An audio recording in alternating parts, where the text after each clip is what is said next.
So what we want to look at now is a relatively short period, but is a period of great change. And it's not even all of 44, 45. It's the second half of 1944 and the first half of 1945, which we are calling the Carpathian Rus in transition.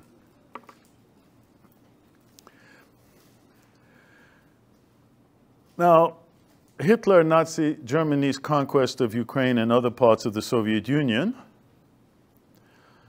as well as his intention to expand Germany's borders ever farther eastward. All of this depended, of course, on the ability of the German army, or German armies, the Wehrmacht,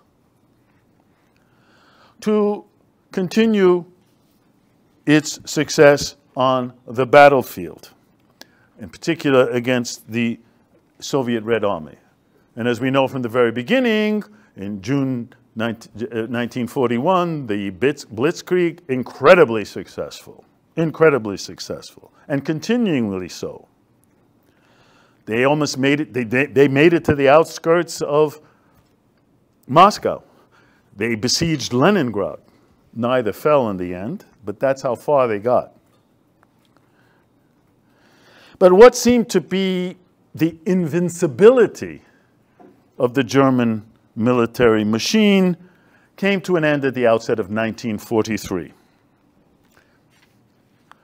In February of 1943, after the incredibly costly 3-month battle of Stalingrad, which is not even on this map, it's kind of like farther or west, it's at the bend of the Volga River, so they were that far. But in February of that year, of 1943,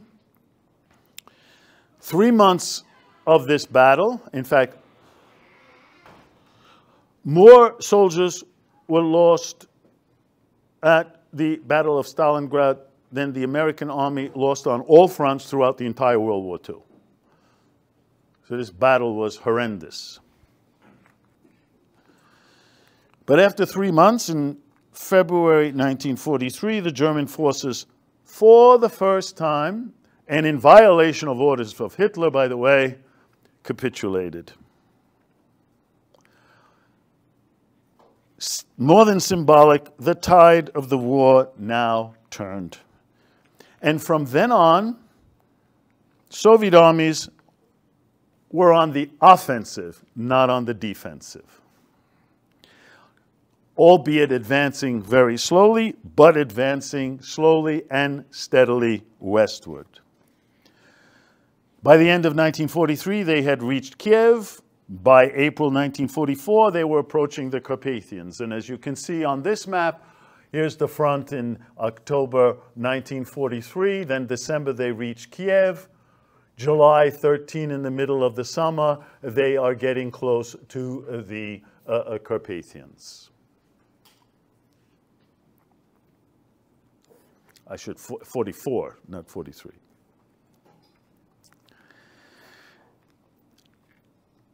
When they got close to the Carpathians, the Hungarians felt a little bit self-confident because they boasted that they had this incredibly strong line, the Hungarian equivalent of the old Maginot Line in northeastern France. This was called the Arpad Line from the first Magyars, head of the Magyars who came way back in the 9th century, that this fortified Arpad Line along the crests of the Carpathians was indestructible.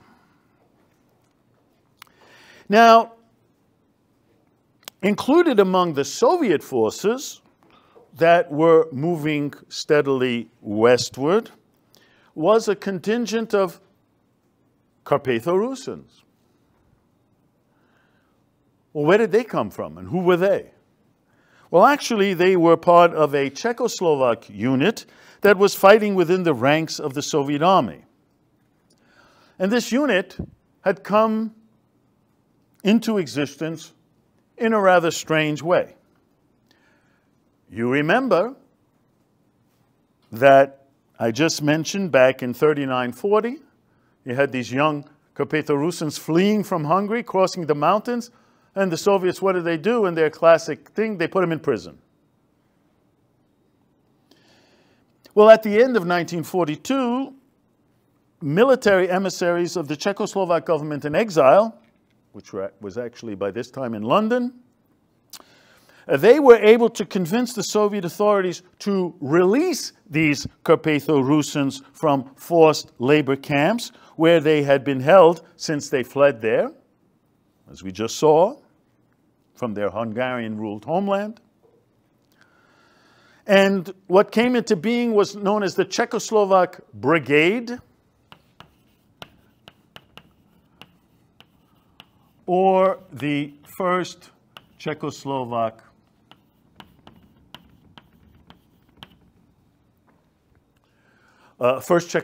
Corps, Army Corps.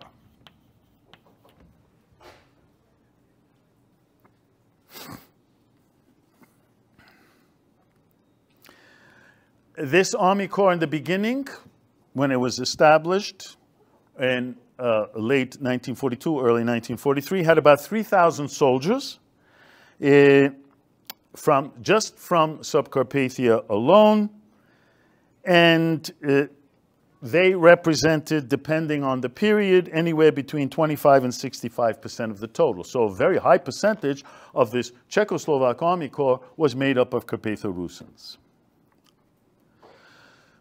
The Soviet struggle to drive the Germans out of the Soviet Union, and specifically from Soviet Ukraine, was further complicated by the large number of partisan units that were either allied with or opposed to either one or both of the major combatants, that is, the German army and the Soviet army.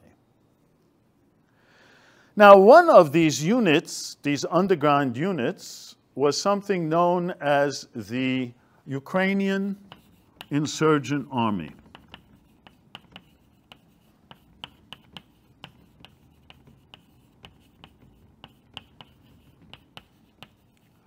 Also known by its acronym UPA, which is from the Ukrainian Ukrainska Povstanska Armia.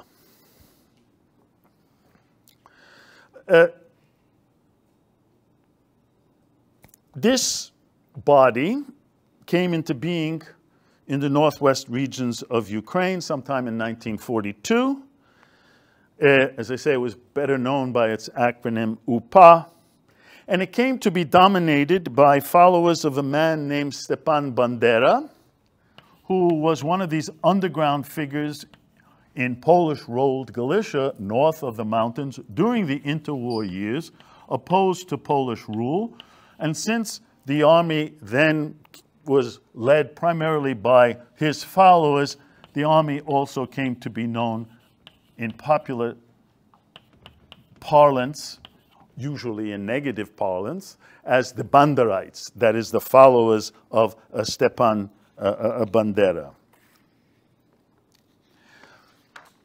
This UPA, Ukrainian Insurgent Army, was not from Carpathian Rus, but it was to have an impact on Carpatho-Rusyns.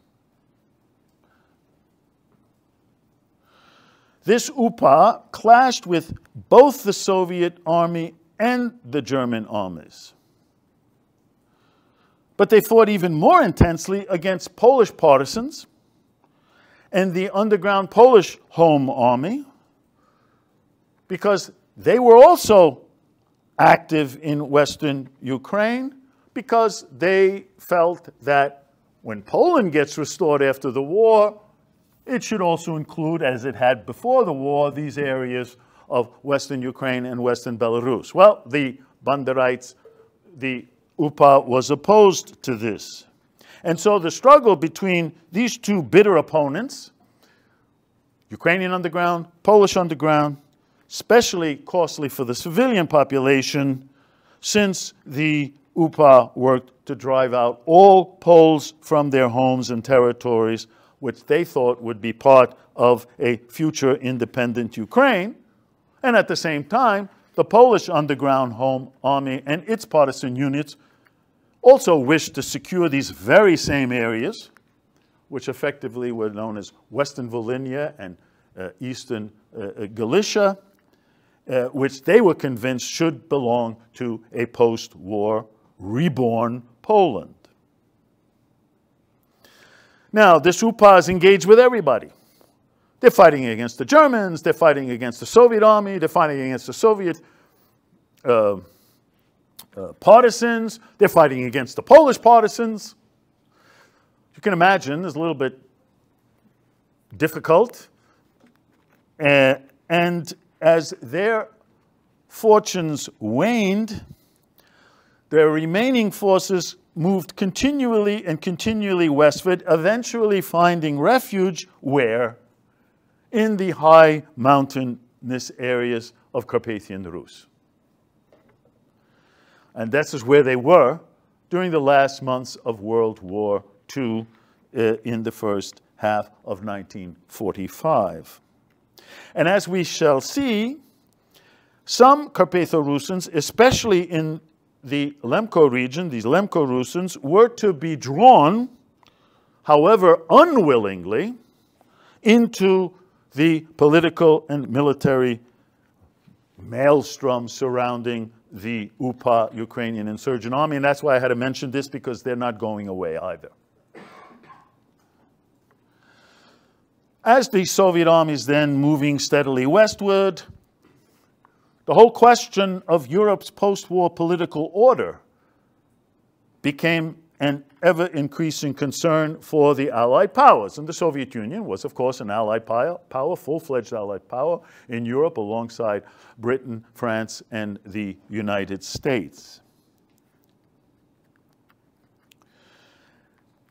That they became the ally, obviously, after that tenuous relationship with Nazi Germany. They moved from being the great friend of Stalin, and now they're the great friend of Roosevelt and Churchill. Well, Roosevelt maybe, Churchill never liked them, never trusted them. That's a different story.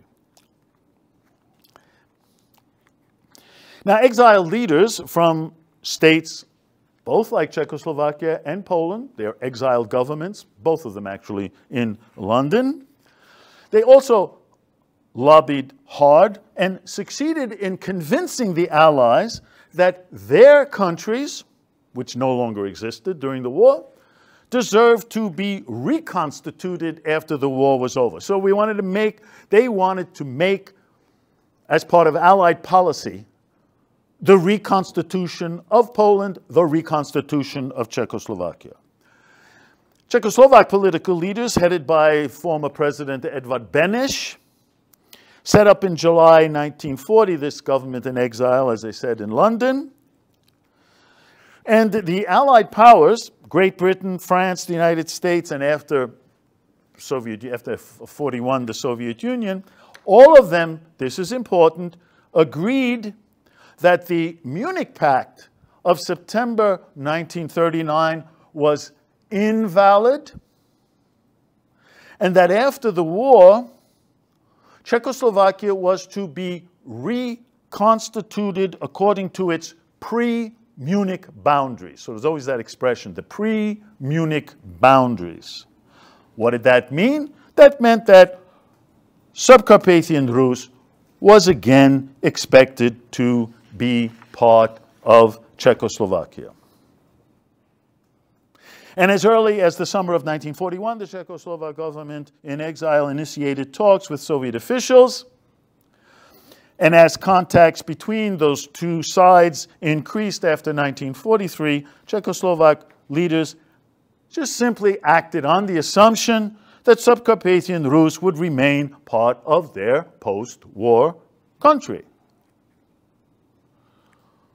But since all of Central Europe fell within the Soviet military sphere as part of the Allied war effort against Nazi Germany, agreement had to be reached on how precisely the Czechoslovak authorities would be allowed to return to Subcarpathian Rus once that territory was so to speak, liberated by Soviet troops. Now, by the summer of 1944, all of former Eastern Galicia, here we are as the front, is now, this is the summer, the front line is here, all of former Eastern Galicia, and more or less modern-day Ukraine, is with, under the control of the Soviet armies,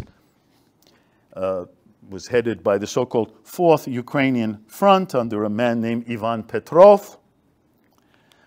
And on September 8th, 1944,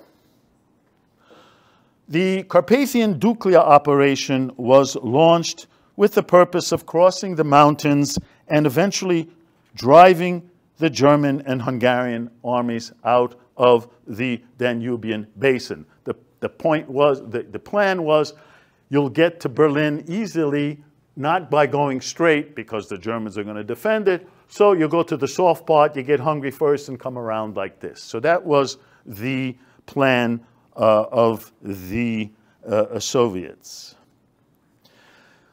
Within that plan, as a reaction, German and Hungarian forces decided to actually evacuate Subcarpathian Rus, and they moved to nearby eastern Slovakia to put up the major stand, because this was difficult. That is, to defend the Dukla Pass. And you know where the Dukla Pass is from your maps. It is that pass in northeastern Slovakia between modern-day Poland and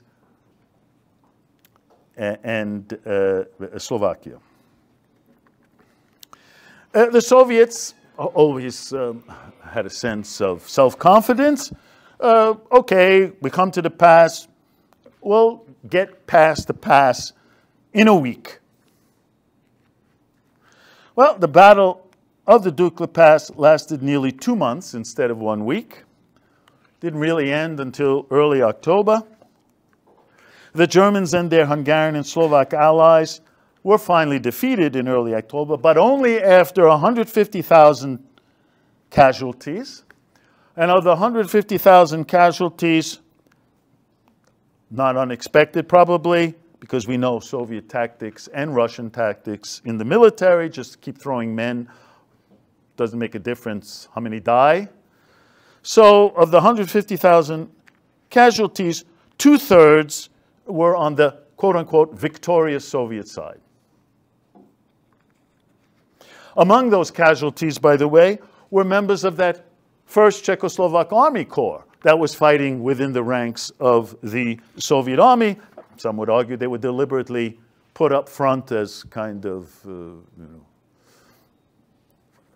part of the meat grinder, get rid of them so they won't be politically problematic in the future. Now, since the Hungarians and their German allies left Carpathian Rus and went to help defend the Dukla Pass, the Soviets faced relatively little opposition when they crossed the passes into Subcarpathian Rus. The Hungarian administration fled from all of the region already before the end of October. As a result, on October 27, a Czechoslovak government delegation, as part of this deal with the Soviets, was allowed to set up its headquarters, and it sets up its headquarters in the eastern town of Chust. You know where Chust is because you've done your map test. It was also the capital of Carpatho, Ukraine. So now we have the Czechoslovak regime back on, legally, Czechoslovak territory. Of course, it was under the protection of the Soviet army, which was the ultimate deciding factor. Now, the goal of this Czechoslovak delegation was to make contact with local village or people's committees in order to set up a Czechoslovak administration and also to seek volunteers to join this Czechoslovak Army Corps. There were Czechoslovak flags put up in liberated villages. But as it turned out, neither of those goals of the Czechoslovak administration was achieved. Why? Well, because real power was in the hands of the Soviet Army, and whose own actions on these matters, political matters, were determined by political commissars attached to the army. This was always part of Bolshevik policy. You need a strong army. The military figures, but sitting right next to the military figure is a political officer to make sure that the army does things properly in terms of not only the military, but more important, political matters. They don't make decisions of political matters.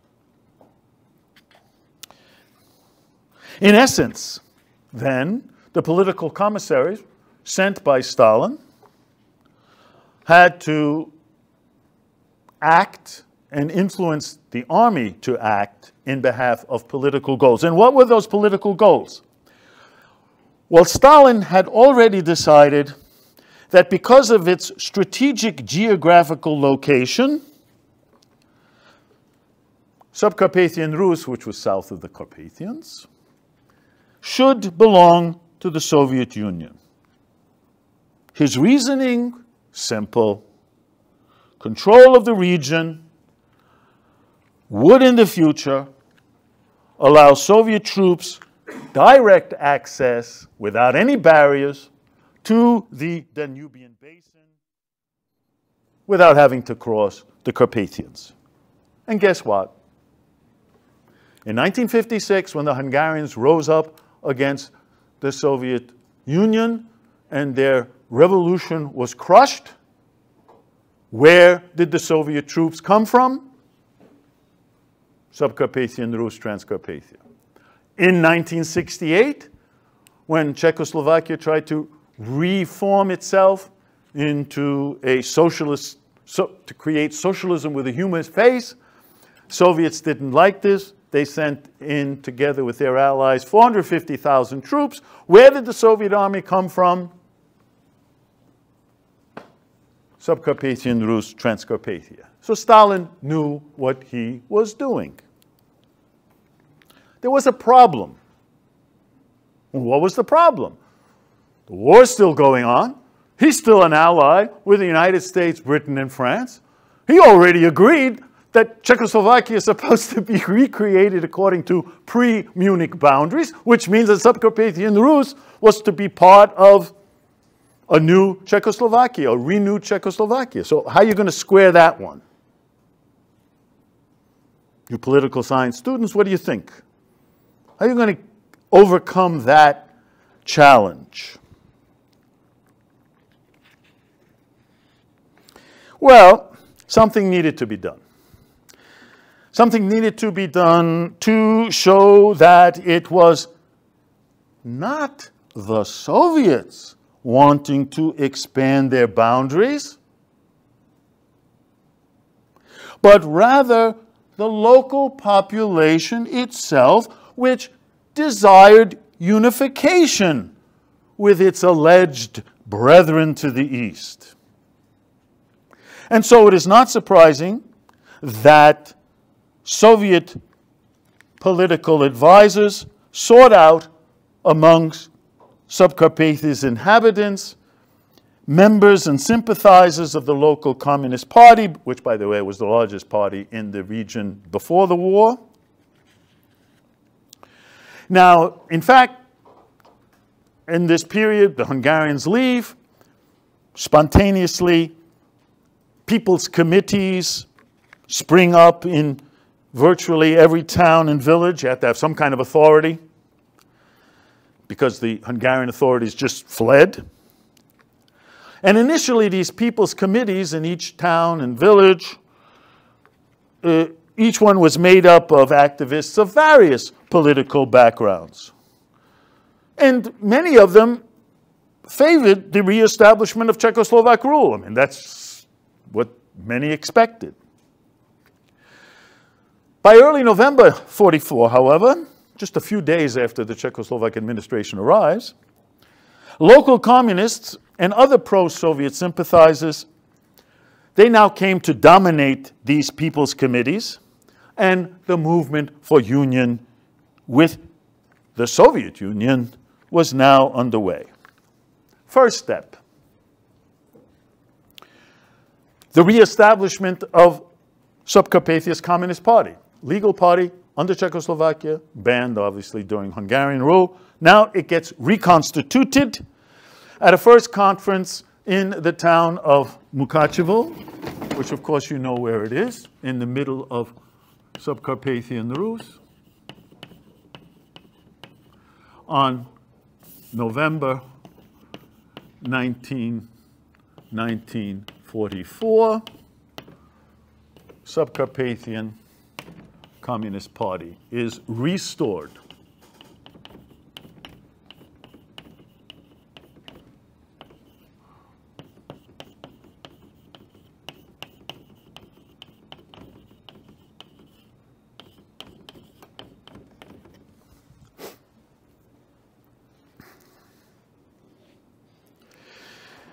What does the party do at their meeting in November 19? Well, it already sets the tone for what's coming. It proclaims, one, the people of Subcarpathian Rus, and here we're talking about Carpatho-Rusyns, quote, belong to the Ukrainian nationality. And two, historical injustice must be undone and Transcarpathian Ukraine must be reunited with Soviet Ukraine. The most important figure at this Mukachevo Communist Party conference was a man named Ivan Turyanytsia. He was actually a member of the Czechoslovak government delegation. He was part of the Czechoslovak form, but now he's an informer for the Soviet political advisors, secretly working for them. And he proposes then, on November 19th in Mukachevo, that a big national council, remember we always have to have national councils, we've seen them come up in all periods of political change, convene a national council, and it should decide on the political future of Subcarpathian Rus. By the way, most indicative was the choice of words used by this Turyanytsia. The province that he spoke about was now called Transcarpathian Ukraine. So suddenly there's no more Subcarpathian Rus, it's Transcarpathian Ukraine. And that this Transcarpathian Ukraine was to be, note the word, reunited. Reunited with a Ukraine in which it had never been a part. So how could it be reunited to something? It could be annexed, it could be united, but not reunited. They're being reunited. We'll talk about that later, what that term meant. Within a week, on November 26th, the week later, again in Mukachevo, no less than 663 delegates from village committees, those village committees, people's committees, represented about 80% of all of the villages in Subcarpathian Rus, gathered in Mukachevo at what was called the First Congress of People's Committees of Transcarpathian Ukraine. Aside from them, they were in the presence of 126 guests. By the way, they had no large building. All of this took place in the theater. It was a movie theater. It was the only thing. So we had a show, literally a show going on. Instead of showing a movie from Czechoslovak times who built the theater, we have a political show. So there was about 126 guests. They included all of the generals of the 4th Ukrainian Front, several of the political commissars, agents of the Soviet secret police NKVD, and agents of the military counterintelligence service SMERSH, which means death to spies. And in this context, there were no really serious discussions. Why? Well, the delegates, were simply presented with a previously prepared manifesto drawn up in Moscow, delivered to them, and this manifesto expressed, quote, their, supposedly, desire, quote, to reunite Transcarpathian Ukraine with its great mother, Soviet Ukraine, and to leave the framework of Czechoslovakia. This was an obviously intimidating atmosphere. As a result, you know how it's done. Manifesto. Everyone agree? Raise your hand. Boom, that's it. Next. Move on to the next matter on the agenda.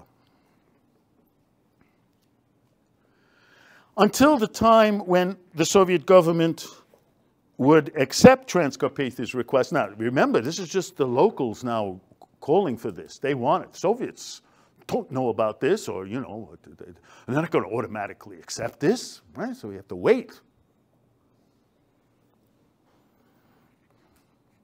And until that time, the region was to be governed by a 17-member national council that was chosen by these delegates in Mukachevo, and it became known, of course we have to have another national council. It's the National Council of the new name, Transcarpathian Ukraine.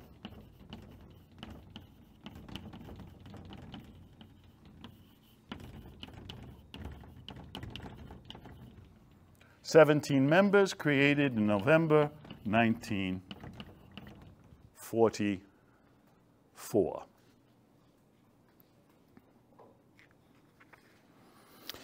Led by whom? Not surprising, Ivan Turyanytsia. I mean, he's part of the play that's going on here, a leading performer in it. Chairman of it, 2 non-communist members, actually of Russophile orientation. This National Council of Transcarpathian Ukraine actually functioned as a semi-sovereign entity during the 7 months of its existence from November 1944 to June 1945. Effectively, during those 7 months, there was no power in this area, not Czechoslovak, not Soviet, in quotes, but it was this national council. Closest thing to self-government. But what did that mean? Well, this Transcarpathian National Council did have clear political goals, so that after the gathering in Mukachevo in November 1944, events now moved rapidly. On December 5th, 1944, the council informed the Czechoslovak government in exile in London of its decisions and proposed that the Czechoslovak delegation based in Khust leave the province, quote unquote, within 3 days. Actually, that Czechoslovak delegation was ineffective, as I said. It couldn't really operate, but it didn't leave right away. But finally, in February 1944, it left Subcarpathian Rus. This National Council also proceeded to make all the necessary internal changes to facilitate Transcarpathia's future entry into the Soviet Union. Symbolically, all clocks were put on Moscow time. You know, Moscow is farther east, so it was 2 hours earlier, or 2 hours later, pardon. Also, the Soviet national anthem was adopted. During its first months of rule, this National Council nationalized the banks and some industries and began to distribute land to the peasantry from the large landowners, the Hungarian large landowners, who were obviously driven out of the region. By the way, although acting independently, the Orthodox community, you know, most of Subcarpathian Rus was Greek Catholic, but we had this Orthodox movement, so it's about 100,000 people of Orthodox background, Carpatho-Rusyns, they adapted very quickly to these new political situation, and in early December, they sent a delegation to Moscow, including the members, one of the members of the National Council. Now, these people were Russophiles. They all believed Ukraine, what is this Ukraine business? They believed that Subcarpathian Rusyns or Rusyns were Russians. And so they went to Moscow. They actually had an audience with Stalin.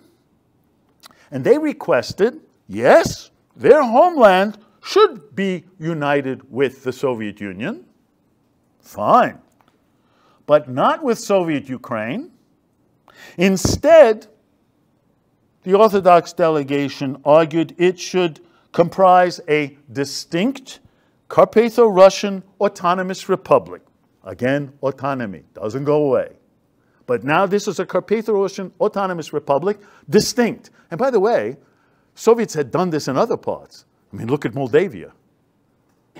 Separate, declared to be a separate people, even though they're Romanian, have a Moldavian republic, so why not have a Carpatho-Russian a distinct autonomous republic? The request was turned down by Stalin. Why? Well, if they created a Carpatho-Russian autonomous republic, it would undermine the Soviet argument on the international stage, namely that the region's Ukrainian inhabitants wanted to unite with their historic Ukrainian homeland.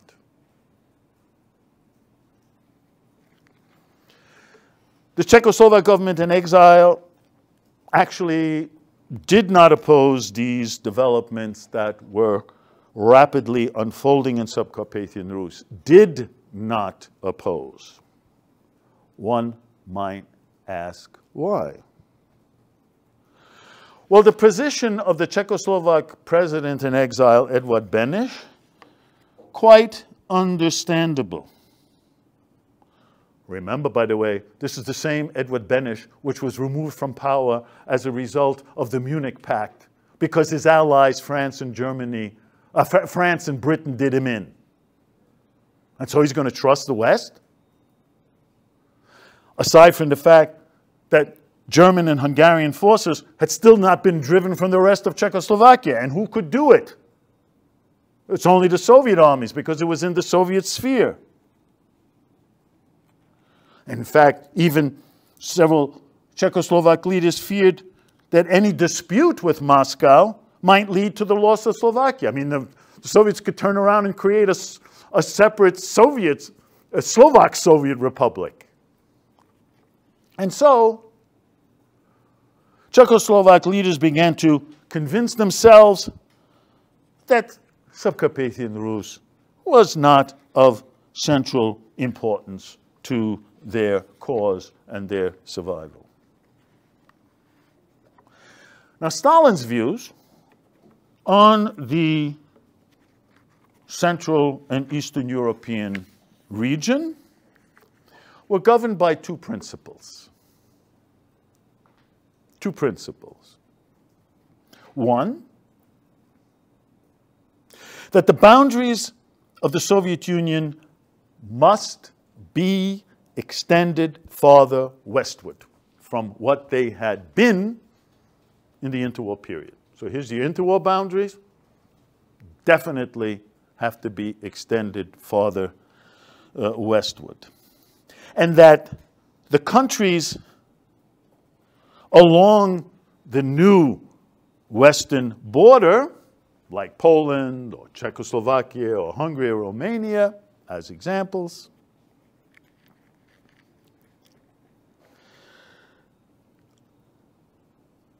needed to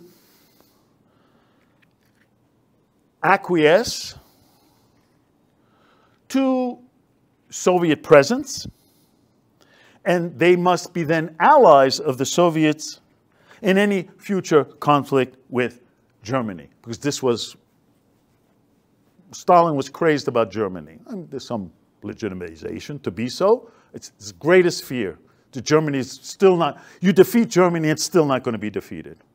So you extend your boundaries as far west, and then make sure you have countries on the other side that are your friends and over which you have some control. And to achieve these goals, the Soviet Union obviously had to obtain the acquiescence of its Western allies on the border question, on the one hand, and to strengthen communist parties in each of those countries just beyond its future western border. Already during the war, Stalin met twice with Prime Minister Winston Churchill of Great Britain and President Franklin Roosevelt of the United States. There was a conference in Tehran, in Iran, in November 1943, and then the famous one in Yalta in February 1945, at which Yalta, by the way, is a resort town on the Black Sea in Crimea, and both Roosevelt was very, very sick at the time. He died not long after. Traveled all the way to the Soviet Union in the height of the war, together with Churchill, and the big three, quote unquote, sat in Yalta, and it was there that the Allies agreed specifically to the post-war boundary of the most problematic country, Poland, and its new boundary with the Soviet Union. And it was also at Yalta that general agreement was reached that most of the countries of Central Europe, and that included all of historic Carpathian Rus, would fall under the sphere of Soviet political influence. There's famous anecdotes where they were sitting at dinner and Churchill takes a napkin and kind of draws on it, well, you know, Poland 50-50, Czechoslovakia, so, you know, they're dividing up this Europe. Greece, Britain wouldn't budge on Greece, so it's 100% on our side. So in any case, Yalta goes down in history for many people in Central Europe as the sellout. You'll see why. When the war did finally end with the capitulation of Nazi Germany on May 8, 1945, now the Soviet Union could turn its full attention to the question of borders with its Western neighbors. On June 29, 1945, that's why we have that date there, Soviet Union and Czechoslovakia signed a treaty according to which Subcarpathian Rus / Transcarpathian Ukraine, both terms had to be used. This was an international treaty. That area was ceded to the Ukrainian Soviet Socialist Republic of the Soviet Union. On the northern slopes of the Carpathians, the Soviet Union had already re-annexed territories that they first took in September 1939 when they invaded Nazi Germany, and together with Nazi Germany, and destroyed Poland. That is, this area of Western Volhynia and East Galicia. They, of course, now have it, and they're not giving it up. But Poland had to be satisfied. So how are you going to satisfy Poland? How are you going to compensate Poland for its losses in the East?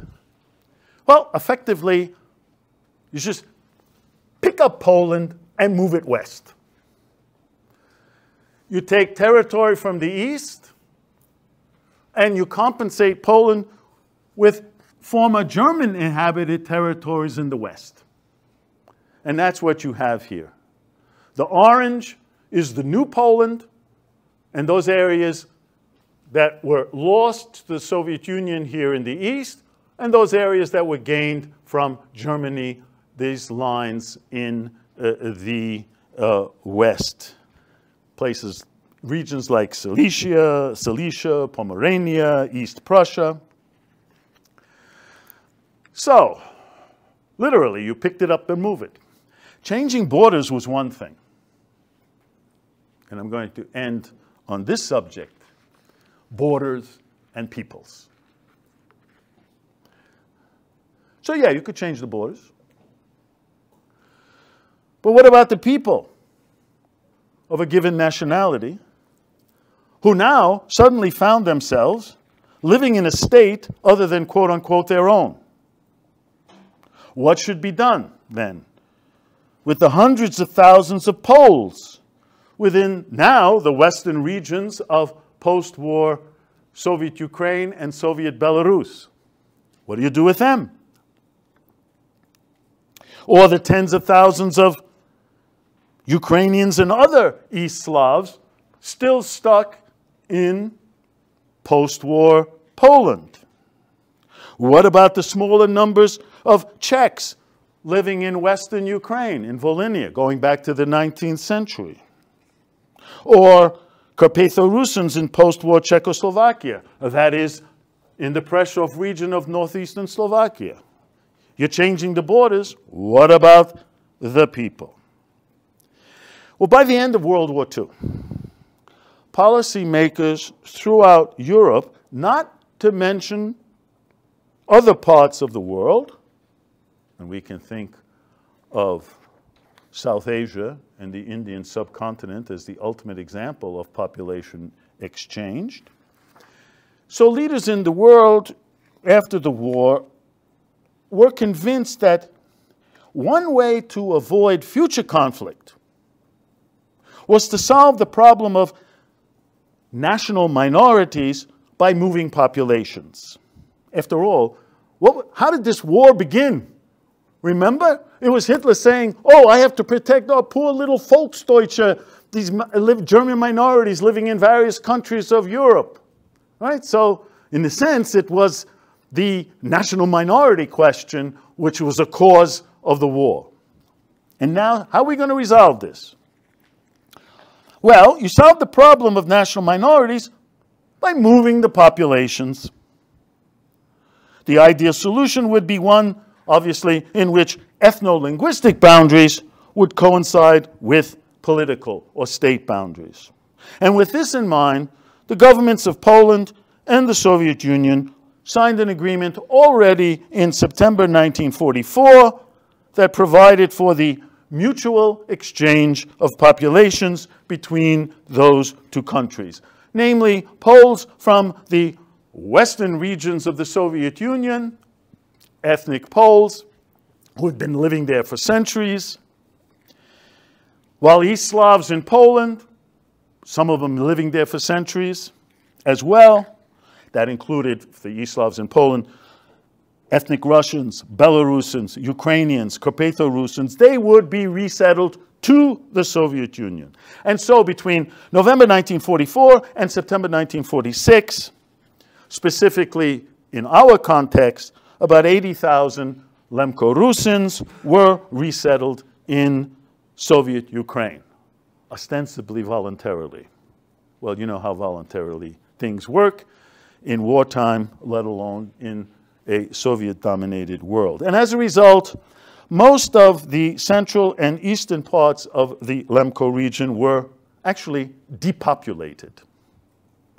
About 30,000 of them did remain behind, mostly in the western part of the Lemko region. Actually, the western and east is divided by that famous Dukla Pass. So east of them, there's no more Lemkos, literally. Now, the efforts to resettle people across new borders, these were to continue for a few more years after the war, but that is part of the story of the post-war period to which we will return when we return next week.